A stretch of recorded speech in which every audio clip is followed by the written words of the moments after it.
อ่ะทักทายสบายดีพี่น้องมื้อนี้บ่าวสมบูรณ์สิพาพี่น้องมาเบิ่งพ่อเฒ่าละเอียดพี่น้องที่ว่าเราเป็นที่ว่ามือมือเด่นของประจำบ้านก็แม่นมือเด่นเกี่ยวกับเวียกงานกสิกรรมจักสานหรือว่าเป็นประเภทแบบเครื่องจักสานแบบสายไหมธรรมชาติสานเอานะเราก็มีทีใหม่ลายมือที่ว่างามกว่าหมูในขอบเขตนี่ก็ว่าได้พี่น้องบ่าวสมบูรณ์จะพาพี่น้องเข้าไปเบิ่ง อันนี้ทางหล่างก็คือเฮือนของเราพี่น้องเครื่องใช้ทุกอย่างในเฮือนเขานับเป็นประเภทใหม่แม่นพอเฒ่าเราจะบริโภคซื้อพี่น้องเราจะสานเอาเข้ามาเฮือนก็จะมีเครื่องของเราหลายๆอย่างอันนี้คือตอกที่เรากะเกียมไว้สำหรับขั้นตอนการกะเกียมของเราก็มีหลายอย่างพี่น้องคือตอกนะครับเราจะเลือกตอกประเภทที่เป็นไม้แก่ไม้แข็งๆแล้วมาแล้วก็ย่างไฟเพื่อหับประกันบ่ให้หมอดกินพี่น้อง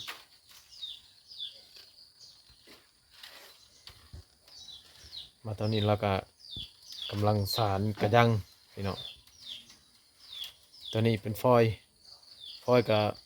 เป็นซีมือของเราเห็ดกินมาเองประดิษฐ์กินมาเองพี่น้องแต่ก่อนก็หลายแต่ว่ามีชาวบ้านอื่นแล้วก็บ้านนี้มาซื้อก็จะเบิดไปนำพี่น้องประเภทเครื่องสานเราก็หลายอย่างอันจะเป็นกระยังที่ว่าเรากำลังสานและโตที่ว่าสำเร็จแล้วก็มี3-4 หน่วยนี่อันนั้นจะเป็นกระโตกไว้เป็นกระโตกที่ใส่ไว้แล้วก็ใส่ติ้วไม้สานคมทนทานจะหับประกันได้อยู่ประมาณ10หรือ20ปีขึ้นเมื่อขาใส่งานพี่น้องอันนี้จะเป็นอุปกรณ์เครื่องมือเราทั้งหมดพี่น้องที่ว่าเราใส่กระสอบแล้วก็ปงไว้แค่นี้จะเป็นอุปกรณ์ของเราแล้วท่านี้ก็คืออุปกรณ์ที่กันพี่น้องจักมือจังแล้วอันหนึ่งนี่วะเถอะตัวนี้นี่มือหนึ่งแล้ววะอันหนึ่งโอ้หรือยังมันเฮ็ดแล้วครบมันแล้วจริงเออที่ยัว่าเห็ดยังใช้ตัวนี้นี่เห็ดเป็นขั้นตอนนี่ใช้ตัวนี้หรือใช้ตัวนี้ใส่ขอบใส่หู โอ้ใช้ครบใช้หูนี่ก็ถือว่าถ้าใส่บัดเดียวบ่ถือว่าคือถ้าพอคนเฮ็ดอันเดียวนี่ก็2-3 มื้อกันแล้วเออคนเฮ็ดอันเดียวเราจะสานโฮมไว้พี่น้องคิดแบบนี้นี่สานโฮมไว้ได้หลายและจังบ่ใส่ขอบมันแบบนี้นี่แล้วมาแล้วเลยยังรอท่าเลย ใส่หูมันใช้ตัวนี้ก่อนใช้ตัวนี้ก่อนแล้วใช้ตัวนี้มันแล้วเฮ็ดตัวนี้มันเฮ็ดตัวนี้มันใช้หูอ้าวยังบัดตัวนี้นี่พ่อเฒ่าเนี่ยชอดระบบจักมือจะเห็ดตัวนี้กระโตกนี่กระโตกไว้ตัวนี้คนเฮาตั้งแต่เฮ็ดอันเดียวนี่ก็4-5 มื้อจังแล้วนะอันนี้วายนี่ก็จักเจ้าเอิ้นยังเฮามันเว้ามันไว้วายน้อยนี่มันเว้ากับนี่กับนี่โอ้มันน้อยเนี่ยถือว่าช่องมือก็มีแต่ไว้ล้วนๆนะพี่น้องเอ้ยพี่น้องสังเกตตรงนี้เราจะเอาไว้ทั้งหมดเลยในกระโตกตัวนี้ความทนก็ สิได้อยู่ได้ละ10 ปีบ่หรือว่า20เนาะโอ้จังขาด10 ปี20 ปีเลยหุ่นโอ้ของเฮานั่นตัวเก่านั่นนี่อยู่ในนั้น20 ปีหลายเลย20 ปี26 ปีแล้วนั่น26 ปียังบ่ขาดโอ้26 ปีแล้วเออถือว่าคุ้มค่าเนาะเฮาซื้อไปก็ดีเท่าไรคือหน่วยนี่พอขายเท่าราคาเท่าไรกระตุกนี่นี่เออ500,000เฮาจะขายไปว่าเขาให้400,000ก็เฮาขายให้เพราะว่าคอนี่ผู้ก็คอผู้ก็บ่ได้คอก็เฮาขายช่องนัวแล้วเอามา500,000ดงน้ำอยู่บ้านกระป่ายคือเรากระตุกตัวนี้นะส่วนหลายผู้ใหญ่หรือว่าคนในเมืองที่ว่าก็เจ้าจะนำเข้าไปต้อนรับแขกที่ว่าสำคัญพี่น้องอันนี้เป็นแบบของพื้นบ้านพี่น้องไอ้กระตุกพื้นบ้านที่ว่ามันหาซื้อได้ยากเลยคู่มือนี่ ส่วนลายข้อมือนี่จะมีแต่กระตุกพลาสติกแล้วก็กระตุกเล็กพี่น้องกระตุกไว้ที่ว่าสร้างจากธรรมชาติไปหายากเลยพี่น้องคือเราขายอันหนึงตัวนี้นี่ก็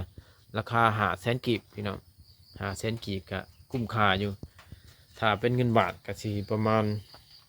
900บาทพี่น้องก็บ่แพงบัดเวลาใช้งานก็คุ้มค่าประมาณ25-26ปีหรือว่าฮอด30ปีพี่น้อง มาใช้ตรงนั้น เออ เวลาเป็นงานแหละ สำห เอา รับ กระยังหน่อยนี่ไปหอยเอว เออ แบบนั้นบ่ ในนั้น เก็บงานดองกันยังเนาะเขาเคยเห็นอยู่ งานดองนะเมื่อเฮือนพัว เออ มาใช้ ใส่กระยังตัวนี้ ไทยเฮาเนี่ยเนอะยังน้อยเนี่ยติดน้อยเนี่ย อืม มันนี่เตาใช้น้ำมันเมื่อมันขึ้นเฮือนพัวแล้วมันล้างตีนเนี่ยก็เอากับเตาน้อยนี่ บักกระยังนี่ใส่ยังไงใส่เงินใส่ยังบ่กระยังหน่อย ใช้ เออ ใช้เครื่องสำหรับเครื่องนั้นน่ะเครื่องนุ่งของมัน เออ เครื่องนึงก็บ่หลายดอกสมมุติว่าพื้นหนึ่งชิ้นพื้นหนึ่งมันเชื้อ อืม ใช้อยู่หัน ตอกนี่ก็แช่น้ำข้างในเนาะถึงสารเนาะมันจังอ่อนบ่ ใช้น้ำโอ้ยคนบ่ได้ใช้น้ำมันแข็งมันฮัก เบิ่งละสารแล้วก็ค่อยสารได้พี่น้องเอ้ยสีมือของเรานี่ปานีตขนาดพี่น้อง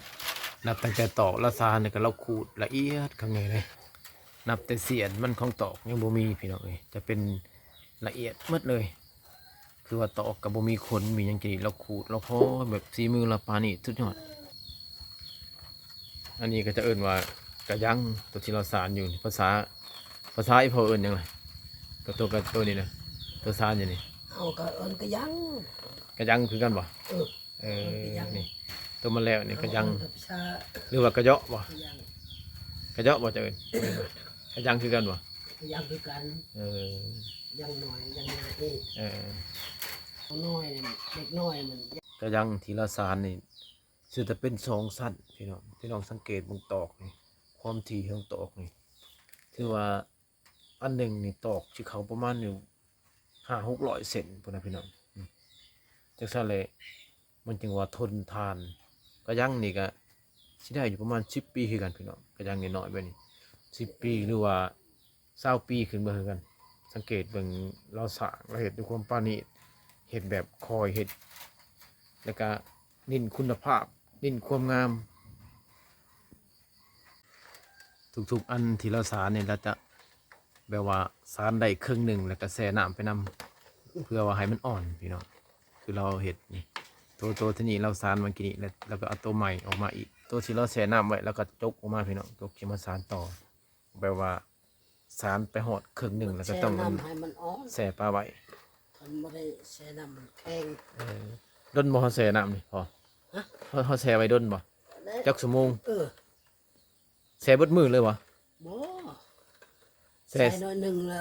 แล้วชาติตัวนี้มันแข็งตัวนี้มันเอาตัวนี้ อืม เอาตัวนี้มันเป็นกัน ฮอดครึ่งหนึ่งแล้วแช่น้ำแล้วเนาะแม่นบ่ นี่อยากแล้วนี่ มอสิแล้วล่ะตัวนี้ อยากแล้วนี่เฮ็ดนี่แหละอยากแล้วนี่ เอาขึ้นหาแล้วม้วนปากบ่บัดนี้ บัดนี้ขึ้นด้วยมันเฮ็ดช่องวงมันบัดนี้มันเฮ็ดนี่ เออ มันก็เฮ็ดนี่นี่ ตัวน้อยก็คือกันตัวใหญ่ ตัวน้อยก็ฮอดครึ่งหนึงแล้วก็แช่น้ำเนาะ อืมแบบคันเฮาแช่น้ำแล้วเฮาบีบเขามันเข้าแน่นบ่ มันบ่ได้อ่อนได้แนว อืม มัน ตอกก็บ่ขาดเนาะ แข็งบ่ได้ อืม มันขาดเด้ ตัวเราก็มีสูตรของเราพี่น้องเราสารขึ้นไปสมมุติว่ามือหนึ่งเราจะสารสะสมประมาณ5-6 หน่วยครึ่งหนึงแล้วก็แช่น้ำไว้แล้วก็สารตัวใหม่อีกฮอดครึ่งแล้วก็แช่น้ำไว้พี่น้องแบบว่าสลับสับเปลี่ยนกันออกมาหั่นนะพี่น้องอันการแช่น้ำนี่ก็มันจะแบบว่าเวลาเราสารเราบีบเขามันแน่นอันที่หนึ่งอันที่สองตอกกระเหนียวมันบ่ขาดพี่น้องเป็นอันนั้นติ๊บเข่าก็เป็น ติบเข้าก็เป็นหยังก็เป็นหมดนะคองก็เอาเป็น เออ ยังก็เอาเป็นเนี่ย อืม อืม ทิพเข่า มีแต่เครื่องอยู่ใน หวดก็เป็น หวดก็เป็น มวยก็เป็น เป็น ซุ่มไก่ก็เป็น ไก่ก็เป็น กระต้อไว้ก็เป็น ตัววายก็เป็น เออ ยังก็เป็นหมด เป็นหลายอย่างเนาะ ตัวไล่เนี่ยเอา สรุปแล้วเครื่องเฮือนนี่มีแต่สารเอาเบิดบ่ ทุกนี่คนเฮือนนี่แล้วก็เอาชัดเองหมดในบ้าน เออ เอาไปได้ชื่อยังเลย เออน อกจากแต่นั้น อืมถือว่าเป็นหลายอย่างเนาะ หลายอย่างเลยนั่นคือก็เจ้าบ่เห็นอัน ฟอยกระทักเป็นอีกแม่นเจ้าบ่ทักฟอยนี่ เอาทักเป็น เออ ตามชนิดก็ทักนี่ก็เอาทัก อืมฟอยก็เป็นหวดก็เป็น ก็ได้ กระโตกกระดงพัดเป็นเบิด ลุงตาเป็นหม เป็น ด ทุกอย่างเนาะ อืม เออแต่ว่าซานมาแล้วมันขายก่อนบ่เนาะบ่ยังเนาะ เอาชายเอาชานก่อนชานแล้วก็เอามีลูกหลานมันหลาย อืม เขามา แบ่งให้ลูกให้หลานนำ เห็นนี่ก็เอามาก่อน เออ เมื่อก่อนมัน ได้ร้านแล้วแบ่งให้ลูกให้หลานนำสิเออ ลูกหลานหลาย คือแนวเนี่ยอยู่บ้านตะพีนี่ อืมเอาพี่น้องสำหรับการมาเบิ่งปะเฒ่าพนสารประเภทว่าเครื่องใส่แบบว่าสารเกี่ยวกับไม้ธรรมศาสตร์แล้วเอามาหมุนใส่เป็นวัตถุภาพใส่ในชีวิตประจำวันก็ถือว่ามีหลายสิ่งหลายอย่างพี่น้องถ้าว่าพี่น้องต้องการอยากซื้อก็สามารถทักเข้ามา Facebook ส่วนตัวของบอสบูรณ์แล้วก็กดแอปส่วนตัวได้พี่น้องสำหรับคลิปนี้ก็สิขอฝากไว้เท่านี้พี่น้องก็อย่าลืมกดไลค์กดแชร์เจอกันใหม่คลิปหน้าพี่น้องขอบใจ